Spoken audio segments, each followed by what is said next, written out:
It was a beautiful day, one of those crisp mornings that promises a perfect celebration. I had polished my shoes, donned my best suit, and even added a small boutonniere Karen insisted matched her sister Lisa's wedding theme. This was a big day for her family, and while I wasn't particularly close to Lisa, I was there to support Karen.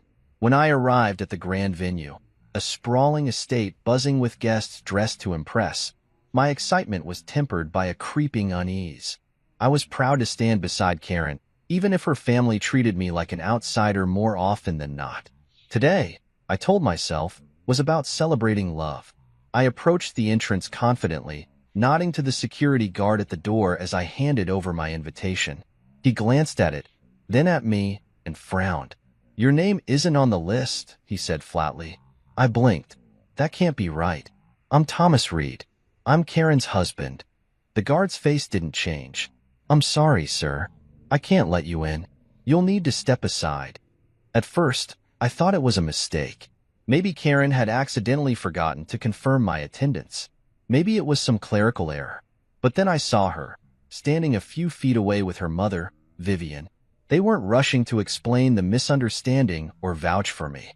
Instead, they were laughing. The sight hit me harder than I expected. Karen, the woman I had promised to love and support, stood with a hand over her mouth, trying to stifle a giggle. Vivian didn't bother to hide her amusement, her head thrown back in a loud laugh. This wasn't a mistake. This was intentional. My throat tightened as I glanced at the other guests milling around, some watching the scene unfold. Whispers started to ripple through the crowd, and a few phones were raised, capturing this humiliating moment for posterity. I could feel my pulse in my ears, a dull roar drowning out the world around me. I wanted to shout, to demand an explanation, but I knew that would only give Karen and Vivian exactly what they wanted. More humiliation for me, their convenient scapegoat. So, I did the only thing I could. I straightened my shoulders, nodded to the security guard, and walked away. The drive home was a blur. My thoughts raced, replaying the moment over and over. How had it come to this? Karen and I weren't perfect, but I thought we were partners. Yet, this felt like something deeper. A deliberate attempt to degrade me, to show me that in her world, I was expendable. I parked the car and sat in silence, staring at the dashboard. My reflection in the rearview mirror looked foreign, stoic on the outside, but beneath that calm facade, a storm was brewing. I had been ignored before, brushed aside at family gatherings, and treated like an accessory at social events. But this was different. This was public, calculated, and cruel. Later that evening, Karen came home, the faint scent of champagne and roses clinging to her. She didn't seem surprised to see me sitting on the couch. "You didn't stay for the ceremony?" she asked, feigning innocence. I looked at her, searching for any sign of remorse, but all I saw was indifference. "You knew I wasn't on the list," I said evenly. She shrugged, her tone dismissive. "Mom thought it would be best to keep things simple. Lisa wanted an exclusive guest list. You understand, right?" I didn't respond. What was there to say? That night, as Karen slept soundly beside me, I lay awake, staring at the ceiling. The laughter, the whispers, the humiliation. It all replayed in my mind like a cruel loop. Something had shifted. This wasn't just about the wedding. It was about respect. Respect I realized Karen and her family had never truly given me. I promised myself that I wouldn't forget this moment. It wasn't just a rejection from a wedding. It was a rejection of me as a person, as a partner. And while I didn't know it yet, this was the beginning of the end. The days after Lisa's wedding were a haze of frustration and reflection. The humiliation I endured at the hands of Karen and her mother, Vivian, replayed in my mind constantly. But instead of an apology, Karen carried on as though nothing had happened. In fact, it seemed like the wedding had only added fuel to her social media frenzy. My wife was obsessed with curating an image of perfection, a glamorous, enviable lifestyle that was far removed from reality. Karen's days were consumed with uploading perfectly staged photos, showcasing high-end restaurants, designer clothes, and luxury events. Meanwhile, I was working long hours as a project manager, building a stable, honest career. I didn't mind that Karen came from a wealthier background, or that her family enjoyed luxuries I never could. What stung was her complete disregard for the sacrifices I made to support her lifestyle. I'd often come home from work to find her lounging in the living room, scrolling through her phone, her laptop open with online shopping tabs. Packages arrived daily, each one containing something new and expensive: shoes, handbags, jewelry. I'd ask, "How was your day?" She'd wave me off, barely looking up. "Fine." Lisa and I went shopping. Every conversation felt like a transaction, devoid of any real connection. One night, while I was reviewing project reports in my home office, I overheard Karen talking to her mother on the phone. "Thomas just doesn't get it," she said, her voice filled with irritation. "He thinks budgeting means saying no to a new pair of shoes. It's embarrassing." Vivian's response was muffled, but I caught the words "beneath us" and "just a phase." A phase? I clenched my fists, the sting of their words cutting deep. Was that how they saw me? As some temporary inconvenience, someone to tolerate until they could move on to something better? Their attitude toward me was reflected in the lavish events they attended. From charity galas to exclusive brunches, Karen and Vivian were regular fixtures in the city's elite social scene.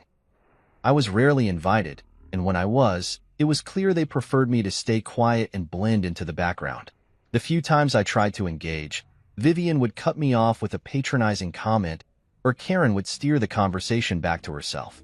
It was as though my accomplishments, my opinions, my very presence were an afterthought. I began noticing the stark contrast between our lives more acutely. Karen's Instagram feed was a highlight reel of extravagance. Her posing in designer gowns, sipping champagne with Lisa, and flashing diamond earrings that I hadn't bought her. Meanwhile, my own life was practical, grounded. I paid bills, planned for our future, and handled the day-to-day responsibilities that kept everything running smoothly. But none of that mattered to Karen. What mattered was appearances.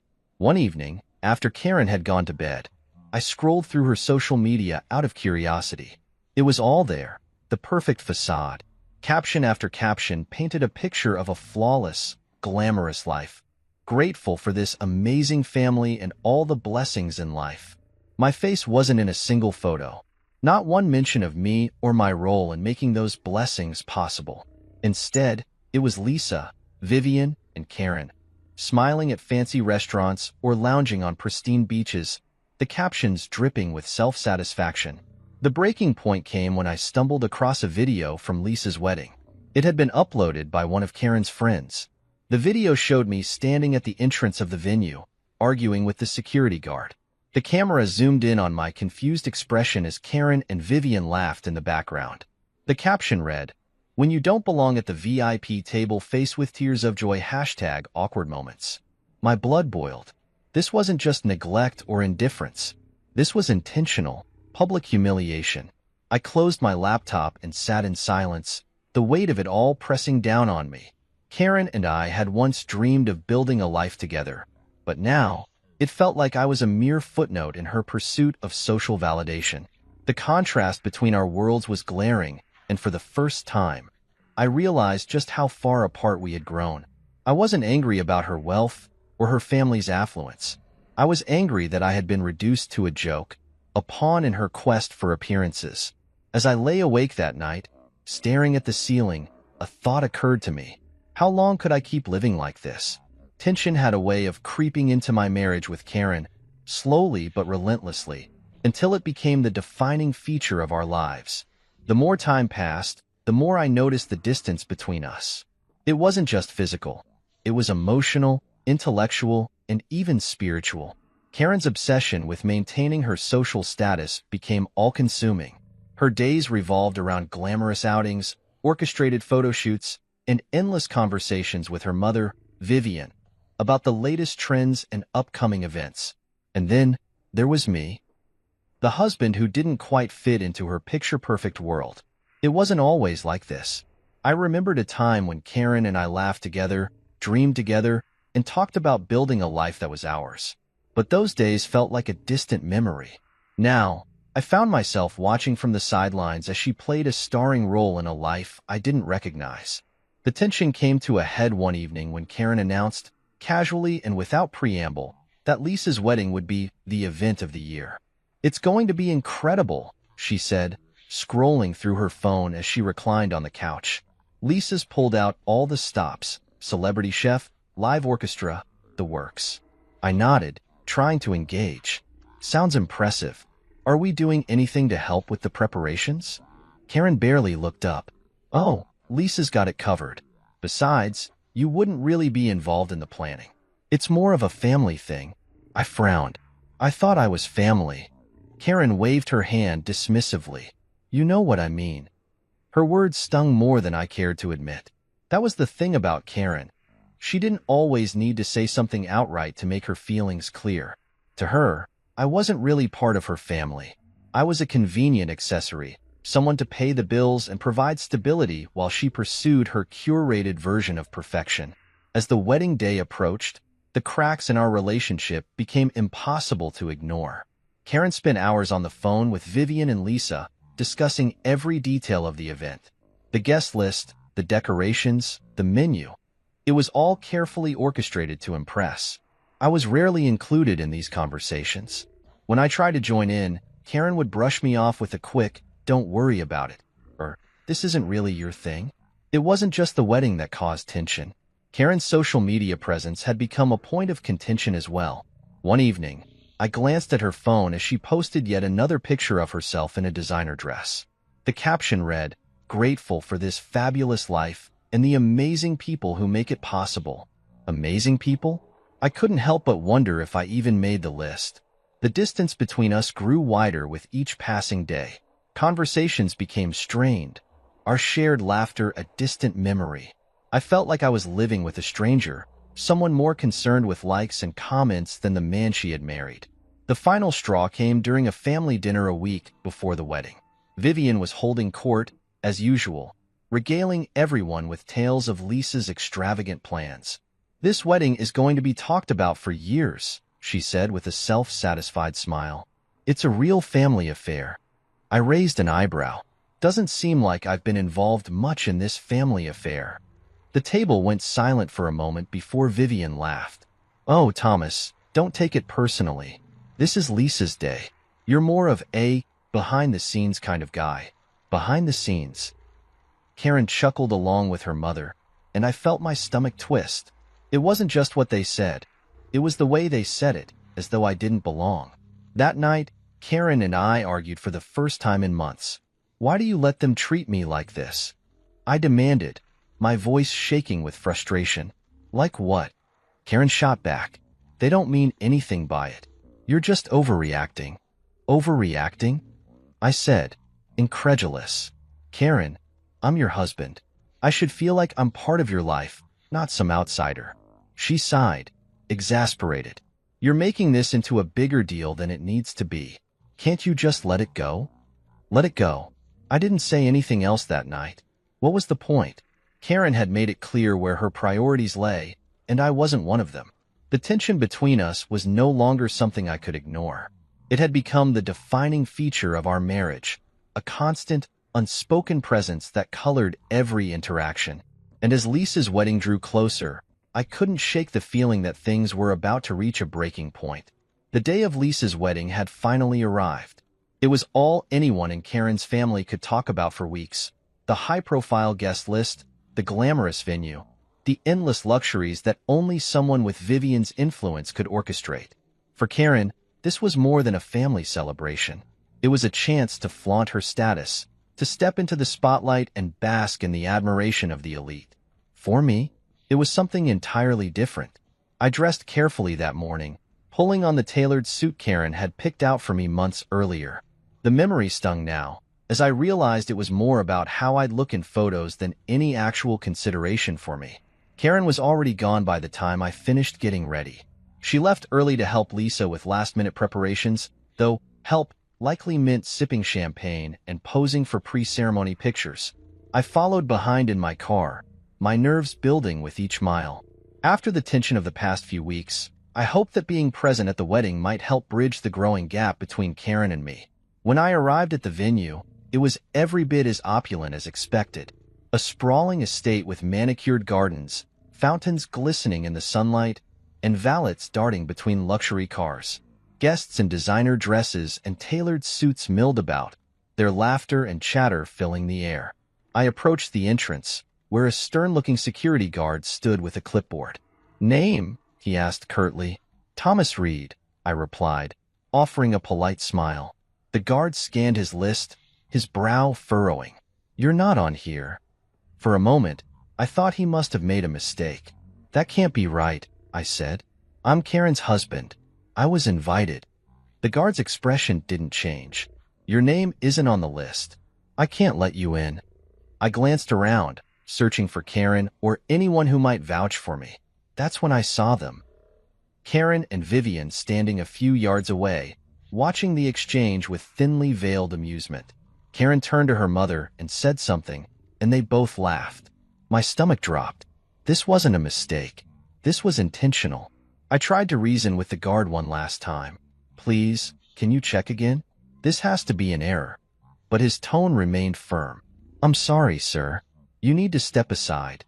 As I moved away from the entrance, the reality of the situation hit me like a punch to the gut. Karen and Vivian had orchestrated this humiliation, reducing me to a spectacle for their amusement. To make matters worse, I noticed several guests looking in my direction, their whispers and sidelong glances making my humiliation complete. My phone buzzed in my pocket, a notification from social media, curious and dreading it at the same time. I opened the app to find a live stream. The video was clear. Me standing awkwardly at the entrance, the guard denying me entry, and Karen in the background, laughing. The caption read, "When you don't make the VIP list.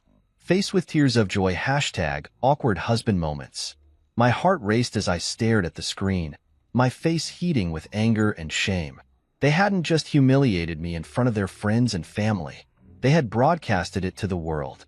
I turned and walked back to my car, each step heavier than the last. My hands gripped the steering wheel tightly as I drove away, my mind swirling with a mix of anger, sadness, and disbelief. How had it come to this? How had I gone from being Karen's partner, her confidant, to the butt of her jokes? That evening, Karen came home late, still glowing from the success of the event. "Why did you leave?" she asked casually, as though nothing had happened. "You know why," I replied, my voice colder than I intended. She shrugged, completely unfazed. "It's just a bit of fun, Thomas. Don't take everything so seriously." I stared at her, searching for some trace of guilt or remorse, but there was none. She didn't care. Not about the humiliation, not about my feelings, not about us. That night, I lay awake, replaying the day's events in my mind. The laughter, the whispers, the live stream. It all felt like a cruel joke at my expense. But more than that, it felt like a turning point. This wasn't just about the wedding. It was about respect, or rather, the lack of it. Karen and her family had shown me exactly how they saw me, and it was a truth I couldn't ignore. I didn't know what the future held, but one thing was certain. Something had to change. The morning after the wedding humiliation, I woke up to the relentless buzzing of my phone. At first, I thought it might be work, but as I unlocked the screen, my heart sank. Social media notifications flooded in, tags, comments, and messages, all stemming from that live stream. Karen's fun, at my expense, had gone viral. Strangers I'd never met weighed in on my life, turning my humiliation into their entertainment. I scrolled through the comments, each one more cutting than the last. Imagine being so pathetic your own wife doesn't want you at the wedding. This guy seriously thought he was VIP material? Face with tears of joy. Karen deserves better. My chest tightened as I read them, the words cutting deeper than I expected. I wasn't just embarrassed anymore. I was furious. Karen had crossed a line, and now I was left to face the fallout. When Karen came downstairs, she was her usual self, calm, composed, and completely unaware of the storm she'd unleashed. "Morning," she said breezily, scrolling through her phone as she sipped her coffee. "Morning," I replied, my voice clipped. She didn't notice my tone, too absorbed in her social media feed. That was, until she came across the comments. "Oh," she muttered, her expression shifting ever so slightly. "People can be so mean online." I stared at her, incredulous. "Mean? Karen, They're mocking me because of what you and your mother did yesterday. She looked up, feigning innocence. What are you talking about? The live stream. The comments. The whole scene you orchestrated at the wedding, I said, my voice rising. Do you even realize how humiliating that was for me? Karen rolled her eyes. Oh, come on, Thomas. It was a joke. People are just overreacting. A joke? I repeated, my anger boiling over. You publicly humiliated your husband.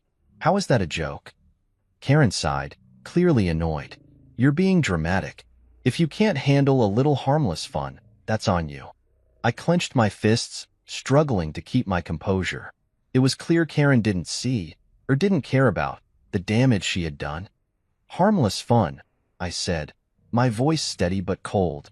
You've turned me into a joke, Karen, and now I'm the one who has to deal with the fallout. She didn't respond, instead turning back to her phone. The backlash wasn't limited to strangers online. At work, my colleagues tiptoed around me, their awkward smiles and hushed whispers confirming they'd seen the video. During a meeting, one of them made a passing comment, trying to lighten the mood. Hey, Thomas, maybe you should try getting on the guest list next time, huh? The room erupted in laughter, but I sat there, stone-faced. It wasn't just the jokes, it was the pity in their eyes. Everyone saw me as the man whose wife didn't respect him, and it hurt more than I cared to admit. At home, things weren't any better. Karen continued to post her curated version of life online, ignoring the growing tension between us. She acted as though nothing had happened, brushing off any attempt I made to address the situation. But the worst part was the silence from her family. Vivian, who had been so vocal in orchestrating the wedding, had nothing to say about the fallout. It was as though they had washed their hands of me entirely. As the days passed, the online harassment only intensified. Karen's followers latched onto the narrative she had created, painting me as the unworthy husband who didn't belong in her glamorous world. I started receiving private messages, some taunting, others offering unsolicited advice. Maybe you should step up your game if you want to keep a woman like Karen. She deserves someone who can match her lifestyle. Each message was a reminder of how far things had spiraled out of control. One evening, as I sat alone in the living room, scrolling through the relentless barrage of comments, I realized something had to change. Karen's disregard for my feelings wasn't just a problem. It was the problem. For years, I had put up with her family's condescension and her obsession with appearances, convincing myself it would get better. But this wasn't something I could fix. Karen didn't respect me, and without respect, there was nothing left to salvage. The next morning, I made a decision. When Karen came downstairs, I handed her the laptop, open to a page full of comments from her followers. Read these, I said, my tone firm. She glanced at the screen, her expression unreadable. This is what your harmless fun has done, I continued. You've made me a target, Karen. And for what? To entertain your audience? She looked at me, for once at a loss for words. I'm done, I said simply. I won't be part of this anymore. I left the house that day with a sense of clarity I hadn't felt in years. For the first time, I realized I didn't need Karen's approval, or her family's, for validation. The backlash had been painful, but it had also been eye-opening. It was time to reclaim my dignity and focus on what truly mattered, rebuilding my life on my terms. The morning after my declaration, the house felt unusually quiet. Karen hadn't said much when I walked out the door the previous day, and I suspected she was still trying to process the situation. For once, I didn't care what she thought. My mind was focused on one thing, moving forward without her chaos weighing me down. But just as I was settling into the idea of reclaiming my peace, everything began to unravel, for Karen and her family. It started with a knock on my office door during lunch. Jeff, one of my coworkers, peeked in with a hesitant expression. Hey, Thomas, have you seen this? He asked, sliding his phone across the desk. I looked down to see an article on a local gossip blog. The headline read, Reed Wedding Fallout, Behind the Scenes of a Social Media Disaster. My stomach twisted as I skimmed the article. It wasn't just about the wedding. It was a full expose on Karen's family, detailing their superficiality and the facade they had built over the years. Apparently, The wedding fiasco had caught the attention of a journalist who dug deeper into their lives. The article revealed how Vivian and Lisa had inflated their social status by exaggerating wealth, relying on loans and credit cards to maintain appearances. Karen wasn't spared either. Her social media posts were dissected, exposing the stark contrast between her curated life and reality. I should have felt vindicated, but instead, I felt nothing. It was a hollow victory, watching their carefully constructed world crumble under the weight of their lies. Later that evening, I returned home to find Karen and Vivian in the living room. Vivian's usual confidence was gone, replaced by a look of desperation. Karen's face was streaked with tears, her phone clutched tightly in her hand. "We need to talk," Karen said, her voice trembling. I stood in the doorway, arms crossed. "About what?" Vivian jumped in, her tone frantic. "This article is ruining us, Thomas. Everyone's talking about it. Lisa's sponsorship deals are falling through, and people are canceling collaborations with Karen. The wedding fallout has become a PR nightmare." I raised an eyebrow. "And what does this have to do with me?" Karen stepped forward, her voice cracking. "Thomas, please. You're good at damage control. You can help us fix this." I couldn't help but laugh. "Fix this? Karen, you and your family have spent years treating me like an afterthought. You humiliated me in front of your friends, your family, and the entire internet. And now you want my help?" Vivian interjected, her tone sharp. "We didn't mean for it to go this far. It was all just miscommunication." "Miscommunication?" I repeated, my voice rising.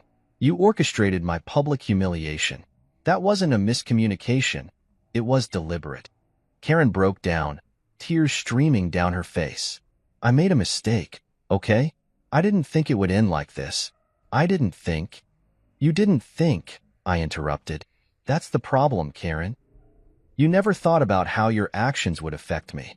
And now that your perfect little world is falling apart, you expect me to clean up your mess."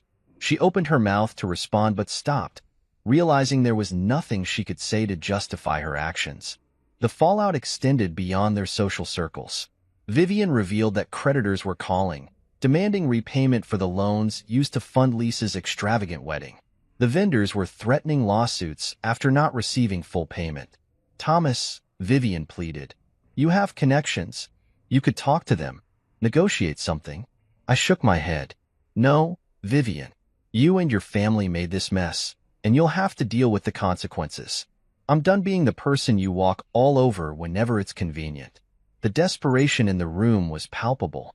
Karen looked at me, her expression a mix of regret and helplessness. "I'll do better," she said softly. "I'll make this right. Please, just don't give up on us." I stared at her, searching for sincerity in her words. But all I saw was someone grasping at straws, trying to salvage a life that had already fallen apart. "I gave you everything, Karen," I said, my voice steady. "My support, my loyalty, my love. And you threw it all away. I'm not giving up on us. You already did." That night, I packed a small bag and left the house. I didn't slam the door or make a scene. I simply walked away, leaving Karen and Vivian to deal with the wreckage they had created. As I drove to a hotel, I felt an overwhelming sense of relief. For the first time in years, I wasn't weighed down by their expectations or their toxic behavior.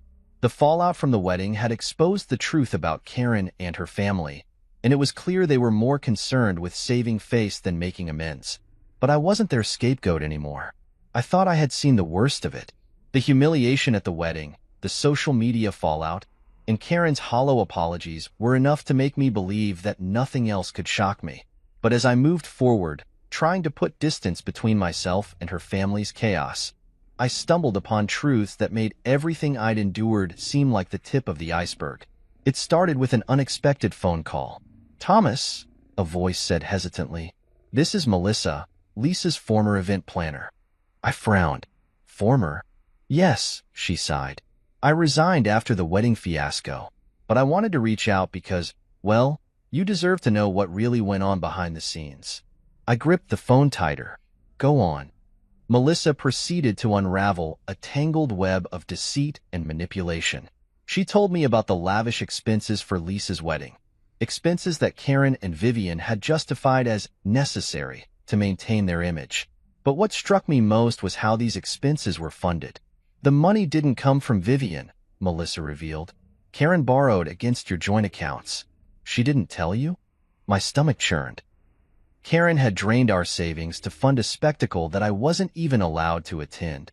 The more Melissa shared, the clearer the picture became. Karen and Vivian had been living beyond their means for years, using loans, credit cards, and shady financial maneuvers to maintain their illusion of wealth. But what really made my blood boil was Melissa's next revelation. I overheard something during the wedding preparations, she said, her voice hesitant. Karen and Vivian were laughing about you. They said you were too simple to understand how money worked and that you'd never notice if they used your funds. Her words hit me like a freight train. That evening, I returned to the house, not to reconcile, but to confront Karen and demand answers. She was sitting in the living room, scrolling through her phone as if nothing had happened. Vivian wasn't there, and for that, I was grateful. We need to talk, I said, my voice cold. Karen looked up, surprised by my tone. What's wrong now? I threw the bank statements on the table in front of her. Care to explain this? She glanced at the papers, her face paling as realization set in. Thomas, I can. Don't, I snapped. Don't lie to me. Melissa already told me everything. You drained our accounts to fund your sister's wedding, and you thought I wouldn't notice? Karen's mouth opened and closed like a fish gasping for air. It wasn't like that, she stammered. We were going to pay it back. You know how important appearances are to my family. Appearances? I said, incredulous. You sacrificed our future for appearances? Do you even hear yourself? She stood, her voice rising. You don't understand what it's like, Thomas. My family has expectations, and I had to meet them. You've always been content with your modest life, but I couldn't live like that. Her words stung, but they also confirmed what I had suspected for years. Karen didn't see me as an equal partner.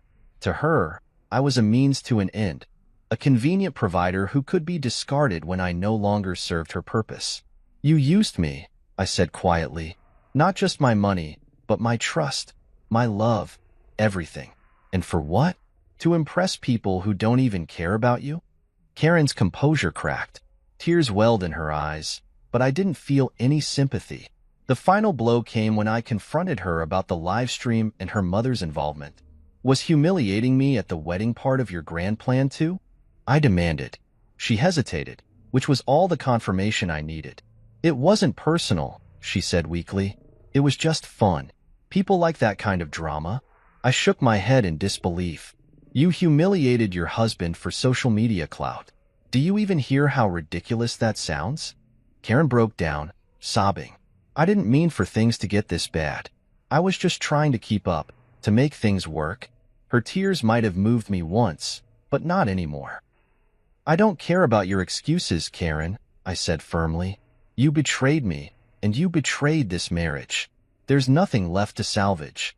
She looked up at me, desperation etched on her face. So that's it? You're just giving up? No, I said, my voice steady. You gave up on us the moment you chose your family's image over our relationship. I'm just accepting it.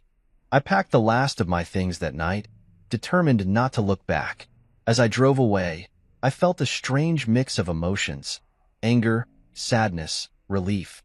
The betrayal had cut deep, but it had also given me clarity. Karen's actions had shown me who she truly was, and I refused to let her drag me down any further. It was time to start over, free from her lies and manipulation. It was almost a week after I left when Karen reached out to me. The silence had been deafening on her end. No texts, no calls, until my phone buzzed with her name on the screen.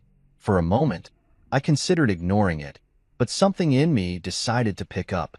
Her voice was soft, almost hesitant. Thomas, can we talk? I sighed, leaning back in my chair. What do you want, Karen? She hesitated. I want to apologize. For everything. Part of me wanted to hang up right there, to shield myself from whatever manipulative tactics she might use next. But the other part of me, perhaps the part that once loved her deeply, wanted to hear what she had to say. Go on, I said curtly. I messed up, she began. I let my family's expectations get in the way of what really mattered. I hurt you, Thomas, and I don't even know how to begin making it right. Her voice cracked, and for a brief second, I thought she might actually be sincere. Is this about the money, Karen? I asked, cutting straight to the point. Or is it about your reputation falling apart now that everyone knows the truth? There was a pause. It's not about the money, she said quietly. It's about us. About how I took you for granted. How I let myself get so caught up in appearances that I lost sight of what we had. What we had. I repeated, incredulous. Karen, you didn't just take me for granted. You humiliated me, lied to me, and used me. Do you even understand the damage you've done? Her tears came in earnest then, her sobs barely contained. I know, Thomas. I know I don't deserve your forgiveness, but I can't believe how far I let things go. I've lost everything, and it's my fault. Her words hung in the air, heavy with regret, but I couldn't let myself soften. Not yet. Karen, do you even understand what forgiveness means? I asked. It's not just about saying you're sorry and expecting everything to go back to normal. It's about taking responsibility for your actions, about actually making changes. And from where I'm standing, all I see is someone who's sorry because they got caught.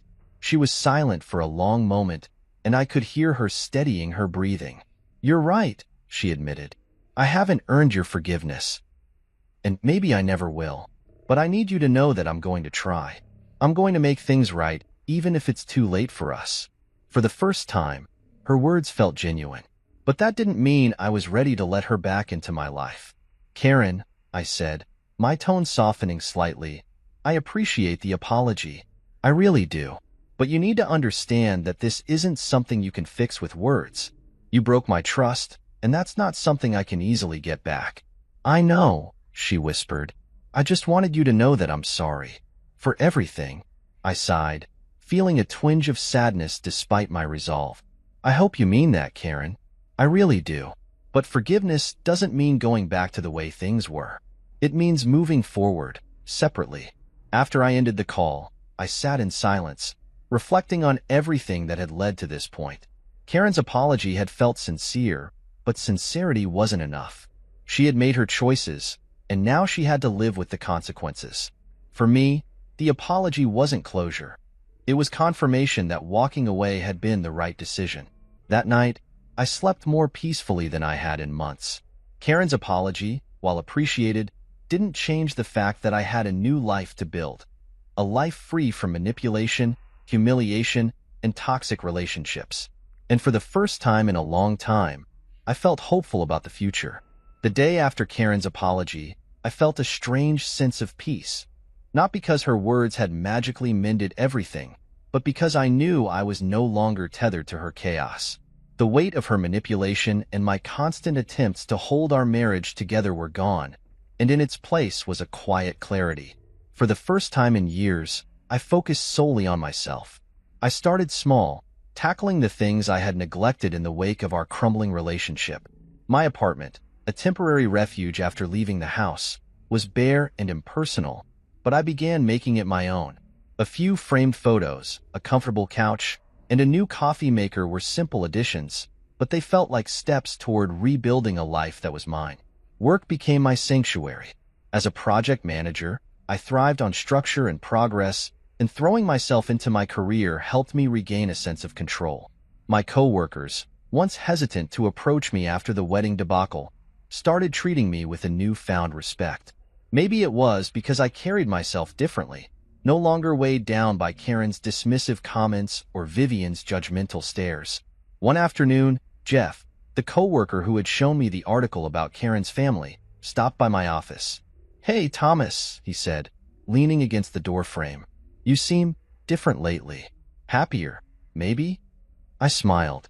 "I guess you could say I've been doing some spring cleaning, clearing out the toxic stuff in my life." Jeff nodded, grinning. "Good for you, man. You deserve it." His words, though simple, resonated. For so long, I had felt like I was drowning in a sea of other people's expectations. Now, I was finally breathing again. I also began reconnecting with old friends, people I had lost touch with during my marriage.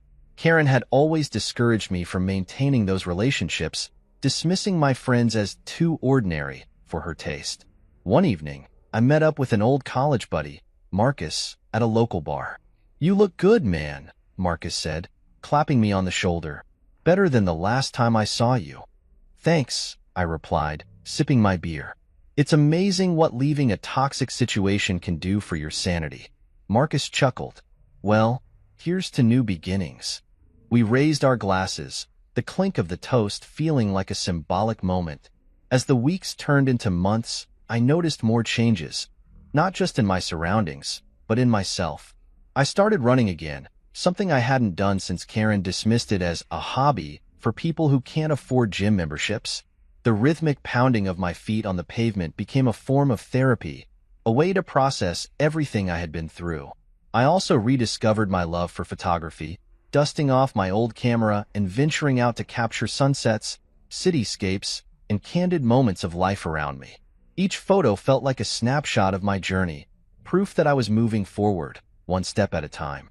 Karen reached out a few more times during those months. Her messages ranged from apologetic to accusatory, depending on her mood. Sometimes she would beg for another chance, claiming she had changed. Other times, she would lash out, accusing me of abandoning her and refusing to take responsibility for her actions. I didn't respond to most of her messages. When I did, it was brief and to the point. "We're done, Karen. I wish you the best, but I'm moving on." The final message came one morning in early spring. "I hope you find happiness, Thomas," she wrote. "I'm sorry for everything." This time, I didn't feel the need to reply. Moving forward wasn't just about cutting ties with Karen. It was about redefining what I wanted for myself. I set new goals for my career, taking on more challenging projects and earning recognition for my leadership.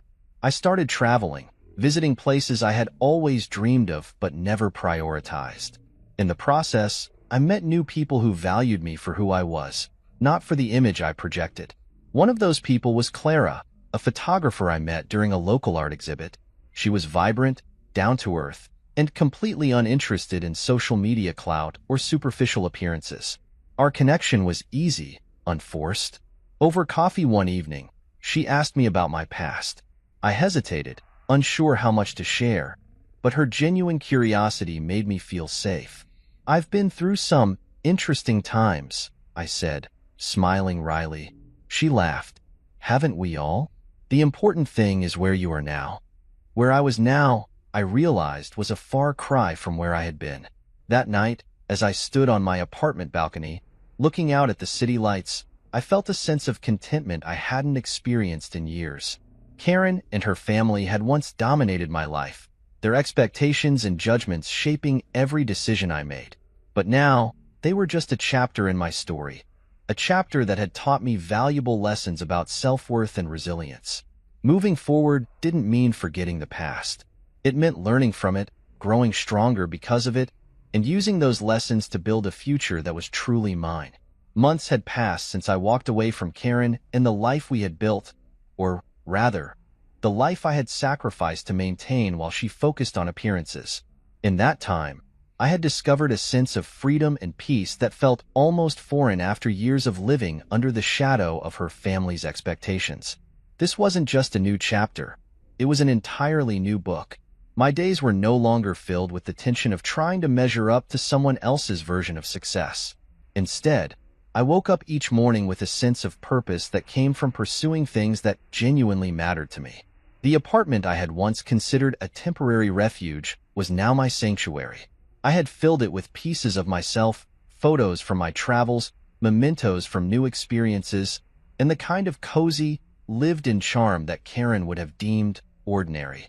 For the first time, I felt like I was truly home. My career was thriving as well. Without the constant distractions and emotional drain of my marriage, I had thrown myself into my work, taking on ambitious projects that showcased my abilities. One particular project, a community development initiative I had spearheaded, earned me recognition from local leaders and opened doors to opportunities one hadn't dared dream of before. It wasn't just about professional success, though.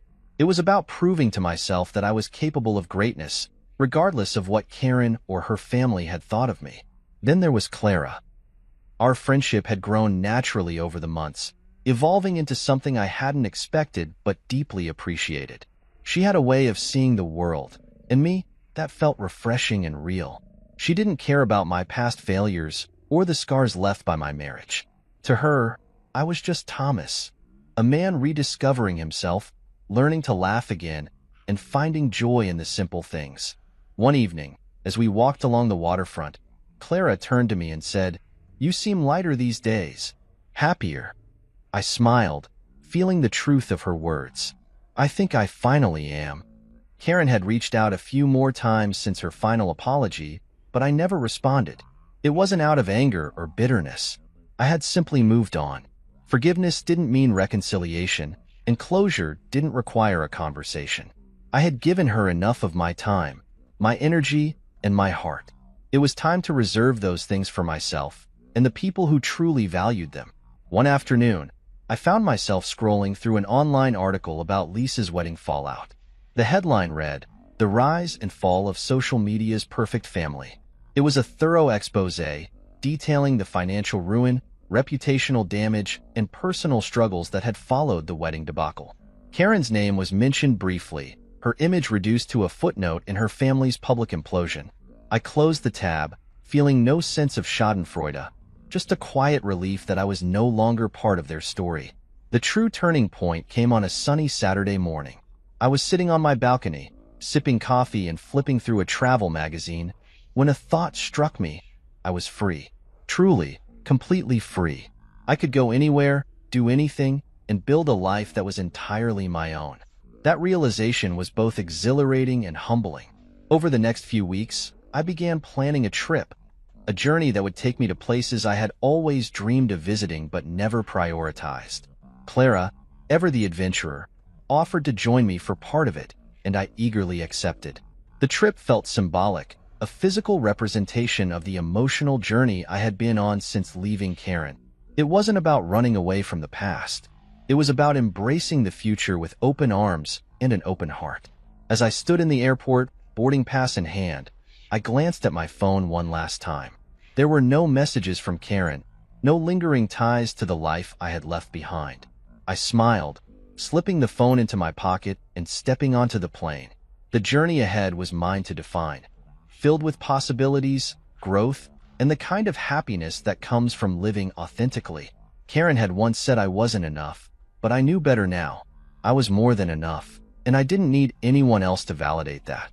The world was waiting, and for the first time in a long time, so was I.